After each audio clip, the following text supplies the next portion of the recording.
হয়। এই দুঃখ কষ্ট বিপদ আমাদের কোমরকে সোজা করে, আমাদের পায়ের মাটিকে শক্ত করে, চিল্লায় বলেন ঠিক কিনা? প্রতিকূল পরিবেশে কিভাবে বাঁচতে হয় এই দুঃখ কষ্ট আমাদেরকে শিখায়। এজন্য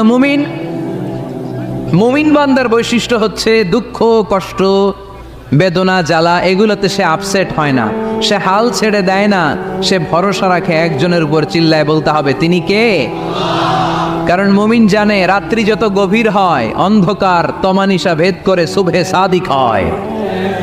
মুমিন জানে গর্ভবতী নারীর পেটের ব্যথা যেই দিন বাড়তে থাকে ওই দিনই নতুন মেহমান আগমনের সময় ঘনাতে থাকে। মুমিন জানে তার জীবনে দুঃখ কষ্ট বিপদ যত বাড়তে থাকে সুখের দিন কাছে আসতে থাকে। এজন্য মুমিনের হারাবার কিছু নেই।